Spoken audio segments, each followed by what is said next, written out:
Hi, you're listening to Bonus Points, the official podcast of Mr. Askel's theology class. Join us as we put out into the deep and explore the world of theology and beyond. Today, we're talking about a famous sacramental, the St. Benedict medal. Let's begin.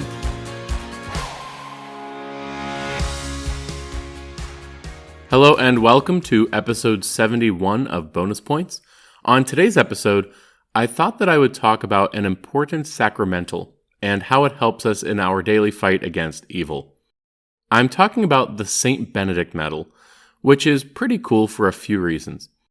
As part of this conversation, we'll also have to talk about what exactly a sacramental is and maybe clear up some misunderstandings about them. I'll also share a few stories from the life of St. Benedict that relate to the images on the medal and his association with spiritual warfare. Before we get into any of that, make sure you hit that subscribe or follow button so that you never miss an episode of Bonus Points. You can also share this show with a friend, probably by hitting that share button in your podcast app. Finally, you can find more information about the show on bonuspointspodcast.com. Okay, so I mentioned already that the St. Benedict medal is an important sacramental, and I recognize that this word may not be familiar to everybody. It sounds like sacrament, and there's a connection, but sacramentals are a different thing. Let's start with the definition from the Catechism. Paragraph 1667 says, Holy Mother Church has, moreover, instituted sacramentals. These are sacred signs which bear a resemblance to the sacraments. They signify effects, particularly of a spiritual nature, which are obtained through the intercession of the Church.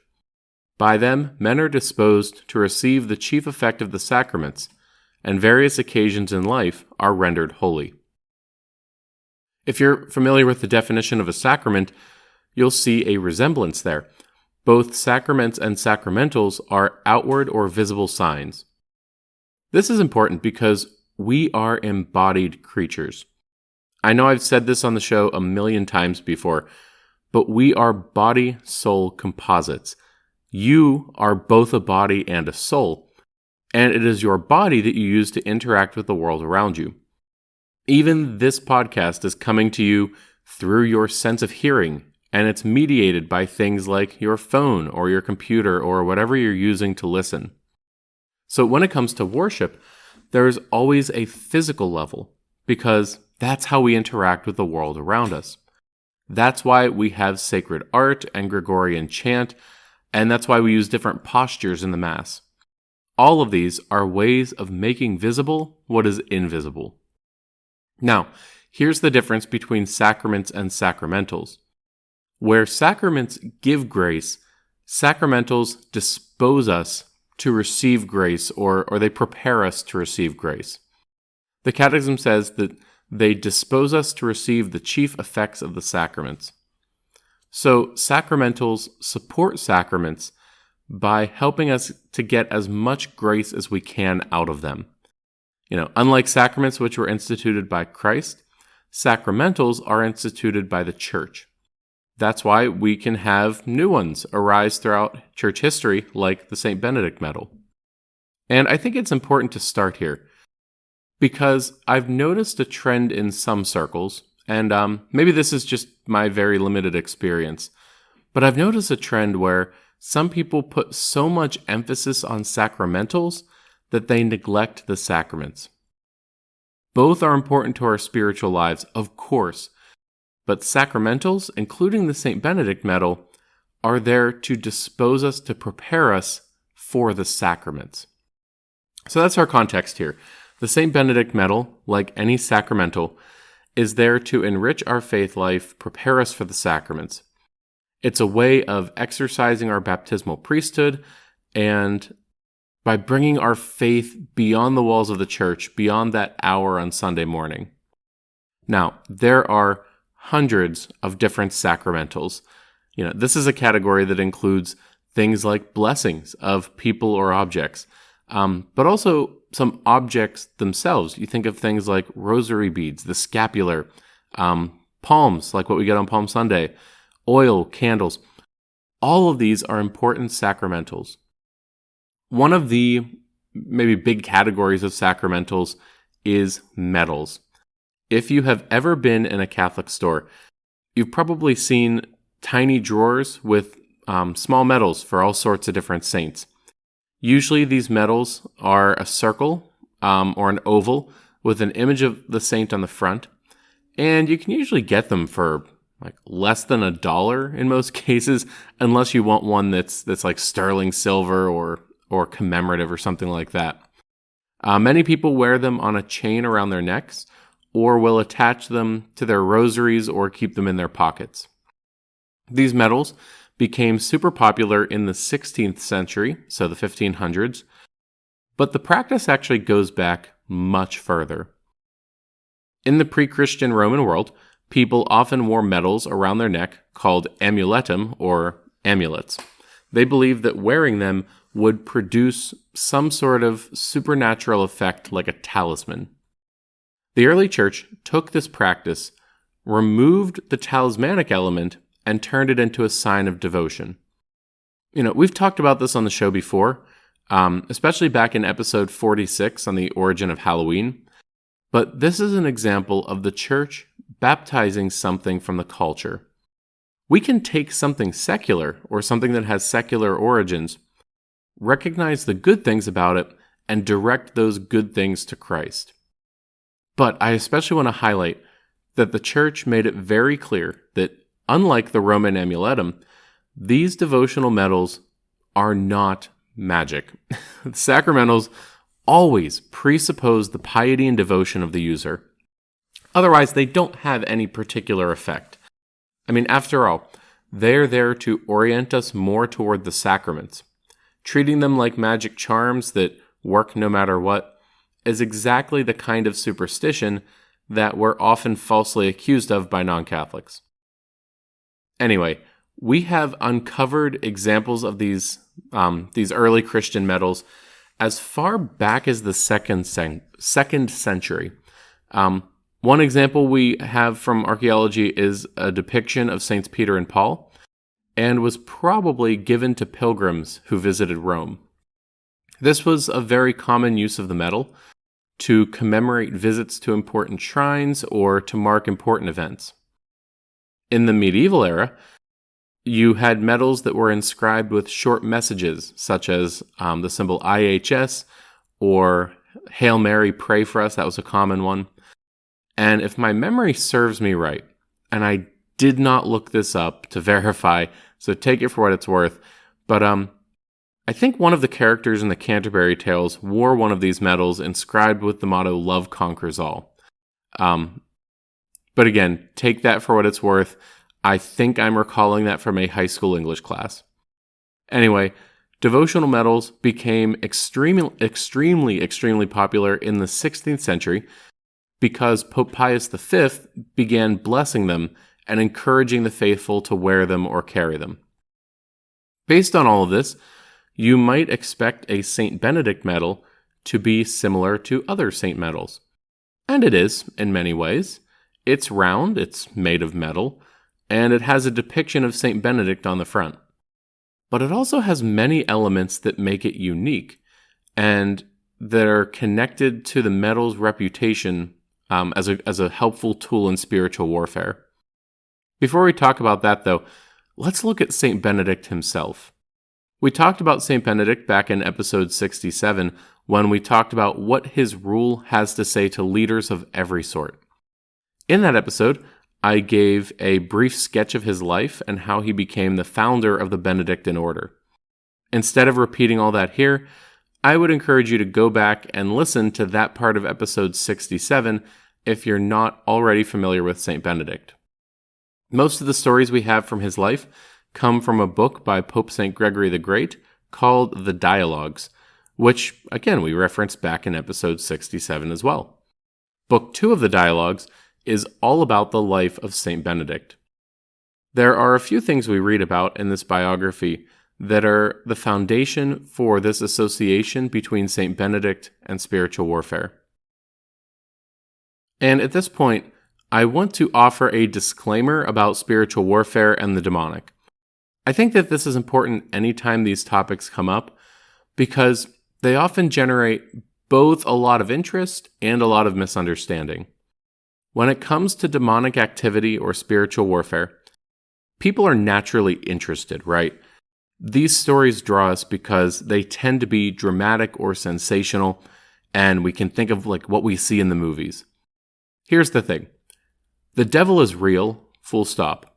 Demons are real. Spiritual combat is real. Exorcisms are real. We are in the middle of a war, and plenty of people don't even realize they're on the battlefield. Of course, if you are in a battle, it is important for you to know your enemy, to know their tactics, to know your tactics. That knowledge is essential. At the same time, sometimes we can seek this knowledge for the wrong reason. We can seek out knowledge of the demonic because we want to hear about something sensational or something cool. There can also be this tendency to give the devil more credit than he deserves, in a sense. We can focus so much on what demons can do that we become afraid, paranoid, or suspicious. I want to caution everyone listening against both of these tendencies. Anytime we talk about the demonic, we need to make sure that we are seeking the knowledge for the right reason. We want to know our enemy, right? We're not just looking for a story that's thrilling. We also need to remember that the cross has the final word. No matter how powerful the devil is, he has already lost the war. This might be a good segue to talk about St. Benedict, because most of the stories that associate him with spiritual warfare seem pretty mundane, or if not mundane, at least not dramatic. As you would expect, he has a lot to say about growing in virtue and resisting temptation. And that is exactly where most spiritual combat occurs. Things can get more dramatic, of course, and we do see some of those stories in the life of St. Benedict as well. But it's important to remember that 90%, 95% of our spiritual battles occur precisely in those everyday struggles. That said, there are two stories from St. Benedict's life that we read about in the dialogues. I mention these two in particular because the design of the St. Benedict medal references them directly as examples of St. Benedict's fight against evil. So if you remember the story of St. Benedict, you'll remember that he started his monastic life as a hermit. Eventually, the monks of a nearby monastery retrieve him from his cave and elect him as their abbot. But perhaps they didn't know what they were signing up for, because Benedict turned out to have a pretty high standard. He wanted them to, act like monks who were striving for holiness. They didn't take too kindly to this, and before long, they decided to get rid of him by poisoning his wine. Well, Benedict was in the habit of blessing his food and drink by making the sign of the cross over it, and as soon as he made the sign of the cross over the wine, the glass shattered, and their plot was thwarted. Another time, they decided to poison his bread, because if poison didn't work the first time, maybe they just had a lot of poison around, they had some left over. Anyway, Benedict had this raven that he would often feed with part of his own food. This particular time, he realized that the bread was poisoned, so he asked the raven to carry it far away where it couldn't hurt anybody. The raven picked up the loaf and flew away. Now, both of these stories are clear examples of St. Benedict fighting evil, right? But neither one of them was like a dramatic showdown with the devil. I think that's worth noting because, again, it's another reminder that our main fight against evil happens right there in the heart. In this case, it was evil in the hearts of his brothers when they decided to poison him. Alright, now let's talk about the medal itself. Of course, medals with St. Benedict's image have existed pretty much since he was around, but especially as his popularity grew throughout Europe. These medals, like many depictions of St. Benedict, often showed him holding a cross in one hand and his rule in the other. As we see over and over again in his biography, St. Benedict had an incredible devotion to the cross and put all of his trust in its power. This is another key element of spiritual warfare. Where does our power come from? It's from the cross, which was Christ's great defeat of evil. Over time, other elements were added, including the series of letters that represent a prayer against evil. These letters are probably the most distinct feature of the medal, and we'll talk about them in a second. Nobody is sure exactly when the medal reached its current form, but the letters have been there at least since the early 1400s. The version of the medal that is most common today was designed in 1880 by the monks of Monte Cassino to celebrate the 1400th anniversary of St. Benedict's birth. So, what does that medal look like? As we mentioned already, the front has an image of St. Benedict holding a cross in one hand and his rule in the other. Next to the cross are the words Crux es Patris Benedicti, which stands for the cross of our Holy Father Benedict. Next to St. Benedict are two pedestals. One has a cracked chalice, and the other has a raven with a loaf of bread in its beak. These are both references to the stories we talked about a moment ago. The bottom of the medal says S.M. Cassino, with the Roman numeral for 1880, indicating where and when it was first struck. Finally, the front of the medal has a prayer for St. Benedict's intercession inscribed around the margin. It says, Eius in obito nostro presentia muniamur, which means, may we be strengthened by his presence at the hour of our death. The back of the medal has a large Greek cross that takes up most of it. Different styles of crosses. The one we think of often is the Latin cross. That's, if you just ask somebody to draw a cross, that's what they probably draw. The Greek cross is the one that looks like a plus sign. So all four arms of the cross are equal length. That's what's on the back of the medal. And there are letters inscribed on the arms of the cross. There's also a letter in each of the four quadrants of the cross spelling out CSPB, as well as letters around the margin of the medal. At the very top, you find the word Pax, which is Latin for peace. The CSPB stands for Crux Sancti Patri Benedicti, or the Cross of our Holy Father Benedict. The rest of the letters are an abbreviation of different exorcism prayers, where each letter represents the first letter of a Latin word. The letters on the arms of the cross stand for Crux sacra sit mihi lux, nunquam Draco sit mihi dux. In English, may the Holy Cross be my light, may the dragon never be my guide. This prayer gets bonus points for rhyming, at least in the original Latin. This is sort of the key principle of spiritual warfare. Not the rhyming part, but the cross. Like I said, the cross is the ultimate victory of God against evil. The cross is a reminder to the devil, to demons, that they're on the losing side. Even though they keep the battle going, the war is over. Finally, the letters around the margin stand for Vade retro satana, nunquam suade mihi vana, sunt malaque libas, ipse venena bibas. In English, get behind me, Satan, or begone, Satan. Never tempt me with your vanities. What you offer me is evil. Drink the poison yourself. This one doesn't get bonus points for rhyming, but it does get points for intensity. So, let's say you find yourself in possession of a St. Benedict medal. What next? Well, as with any sacramental, it's never a bad idea to get it blessed by a priest.